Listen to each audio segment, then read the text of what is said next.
तो एक दिन क्या हुआ, एक बहुत बड़ा विद्वान व्यक्ति उनके गांव में आया था। और उनके गांव से ही जो विद्वान व्यक्ति देखे तो ये एक नदी है, तो उस पार जाने के लिए वो नदी के पास आया और वो नाविक को बोला जो कि मेरे को उस पार लेने के लिए। और नाविक ने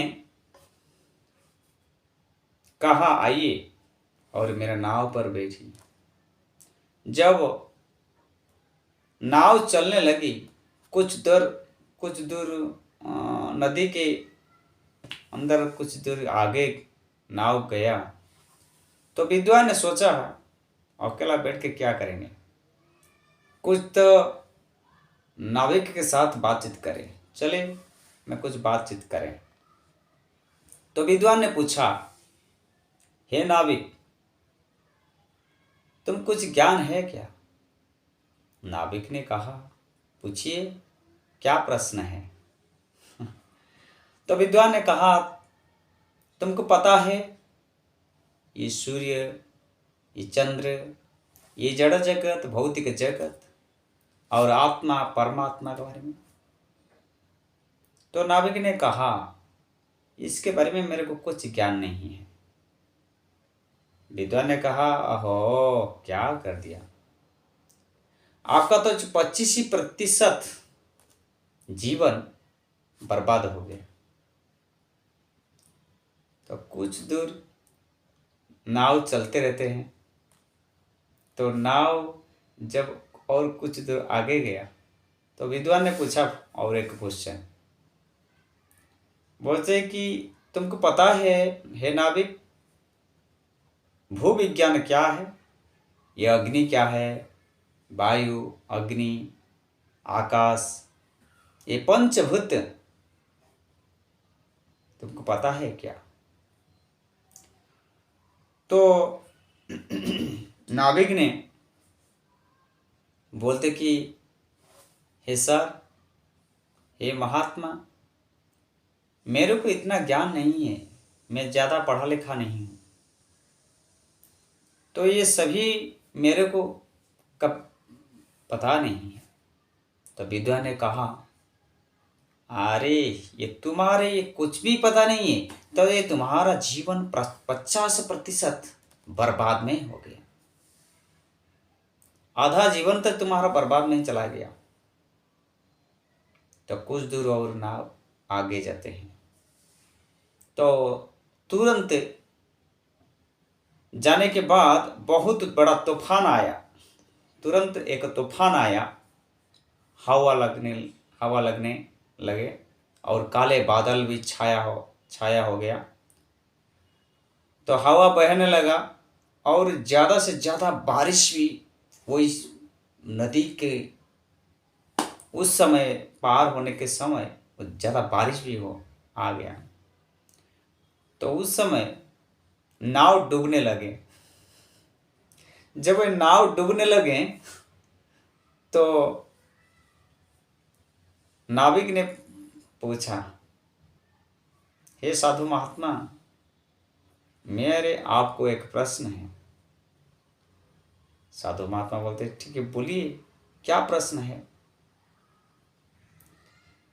तो नाविक ने बोलते कि आपको तैरने के आता है क्या? पानी में तैरने के आते हैं क्या? उस विद्वान ने कहा, नहीं, मेरे को तैरने के नहीं आता। तो तब तक नाविक ने कहते कि तब तक आपका 100% जीवन का बर्बाद हो गया। अभी नाव डूबने वाला है, मैं तैर के चला जाता हूँ, तुम इधर डूब जाओ। बड़ी बड़ी विद्वान दिखाता है, आप बड़े बड़े विद्वान दिखाता है, परंतु तुम्हारे को तैरने के नहीं आता, तो डूब के मर जाओ इधर। तो जो विद्वान बड़े बड़े प्रश्न कर रहा था, तो मैं सबसे ज्ञानी हूँ, मैं श्रेष्ठ हूँ, मेरे ज्ञान से, मेरे जितना ज्ञान सीखा है, ज्ञान लिया है, तो किसी को भी ये पता नहीं है। ऐसे ही स्वार्थीवाद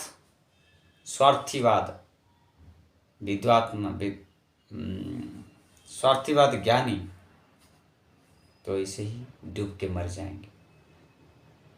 ठीक है, ऐसे ही ये संसार में बड़ा बड़ा विद्वान भी घूम रहे हैं जगत में, सबको जो आता है, लेकिन जन्म मृत्यु चक्र से कैसे ही मुक्त होंगे। तो ये भवसागर को कैसे ही मुक्त होंगे, कैसे पार करेंगे, तो उनका ज्ञान नहीं है। तो मृत्यु होने के बाद फिर भी कुत्ता बन जाएंगे, 84 लाख योनि में किसी ना किसी योनि में ही प्रवेश करेंगे, फिर जन्म ले जाएंगे। तो उनका पूरा ज्ञान व्यर्थ में चला जाएगा। कितना बड़ा विद्वान होने जो ज्ञान मनुष्य को जन्म मृत्यु चक्र से उद्धार करेंगे, वो है आध्यात्मिक ज्ञान। भगवत गीता, भागवतम, ये ज्ञान लेना चाहिए। मनुष्य कितने भी IIT पढ़े, सभी भौतिक जगत में ज्ञानी बन सकते हैं, किंतु यह ज्ञान, ये पंच तत्वों से बना हुआ शरीर जब नष्ट होगा, तब उसके साथ भौतिक ज्ञान भी नष्ट हो जाएगा। तब तक 100% हमारा जीवन बर्बाद हो जाएगा। जब ये शरीर, कुत्ते का शरीर को जाएगा, तब डिग्री लेके हम मन में स्वार्थ करना, अभिमान करना, मन में पूरा निज अपने को भगवान बनाना, बड़ा बनाना, ये सब अच्छा नहीं। तबे जीवन संपूर्ण सफल ही होगा। कैसे? क्योंकि मनुष्य को अंत समय से भगवान को याद जो करते हैं, तब मनुष्य जीवन सफल होगा। तो भगवान हमारा जीवन अंत समय जब भगवान को याद करते हैं, जो व्यक्ति भगवान को याद करते हैं अंत समय से, उनका जीवन संपूर्ण सफल होगा। भौतिक विद्या सहित आध्यात्मिक विद्या ग्रहण करना चाहिए। भौतिक विद्या के साथ साथ आध्यात्मिक विद्या को ग्रहण करना चाहिए। नहीं तो ही जैसे विद्वान व्यक्ति नदी में डूब के मर गया, इतना बड़ा विद्वान व्यक्ति है, परंतु नाविकों को पूछते हैं जी ये जल क्या है, अग्नि क्या है, भौतिक संसार क्या है, माने अहंकार में बताते हैं।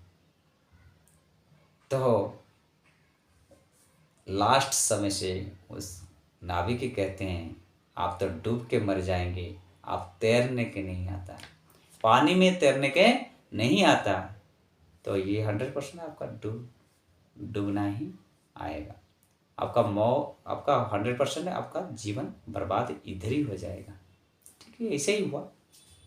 संसार में हम भौतिक जगत में भौतिक विद्या ले लिया, परंतु आध्यात्मिक विद्या को ग्रहण नहीं किया, तो ऑटोमेटिकली ये भौतिक विद्या ही हमको मृत्यु से पहले, जब हम मृत्यु अंत समय होता है, हमारा आत्मा परमात्मा को याद नहीं करते, क्योंकि हम एक आत्मा है। आत्मा होके यदि परमात्मा भगवान को नहीं समझा, तो यह आत्मा दूसरा नीच योनि से ही प्रवेश करेगा। तो यह मनुष्य जन्म लेके क्या फायदा? यह मनुष्य जन्म लेके क्या फायदा? जबकि हमारा आत्मा दूसरा शरीर में प्रवेश करते हैं, परंतु कुत्ता बिल्ली के शरीर से प्रवेश करते हैं, परंतु ये मानव शरीर से नीचे जोनि को प्राप्त करते हैं। किसके लिए? ये भौतिक विद्या को लेके।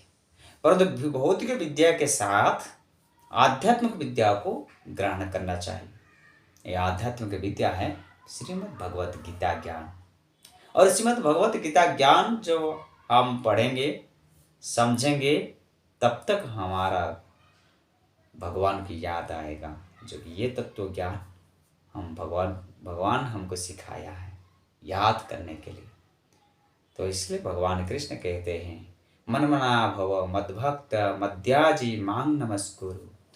मनमना भव, हे अर्जुन मेरे को भावना करो और मद्याजी मांग नमस्कुरु। मनमना भव मद्भक्त, मेरा भक्त हो जाओ और मेरे को नमस्कार करो, तो तुम्हारा संपूर्ण कितना भी पाप है तो सब खंडन कर देंगे। तो इसलिए भगवान कृष्ण स्वयं मुख से निकला है। परंतु हम लोग क्या करते हैं, जब आध्यात्मिक भौतिक जगत में बलवान हो जाता है तब तो आध्यात्मिक ज्ञान को तुरंत निकाल देते हैं, बहुत दूर। अब कभी भी हम ग्रहण नहीं करते। तब जब बुढ़ा हो जाएंगे तब क्या आध्यात्मिक ज्ञान हमारे पास आएगा? कभी भी नहीं आएगा। सारा जीवन में जितना अभ्यास है वही अभ्यास सब बुढ़ा का समय से ही आएगा। याद करेंगे कैसे ही हमारा एंजॉय करेंगे, कैसे एंजॉय कर रहे थे, कैसे रमण कर रहे थे, कैसे ही मैं बहुत बड़ा धनीवान था, मेरे पास इतना धन था। ये सारे धन क्या होगा? ये धन को चिंता करके हमारा शरीर हम छोड़ेंगे वही समय, तो ये भगवान को कब याद करेंगे? तो इसलिए भगवान की याद करने के लिए हमको श्रीमन चैतन्य महाप्रभु हमको ये बताते हैं कि हमेशा भगवान का नाम जप करना चाहिए। भगवान का नाम जप करने से ही भगवान को याद आता है। और इसलिए Hare Krishna Krishna Krishna Hare Hare, Hare Ram Ram Ram Hare Hare. Hare Krishna. Thank you. Hare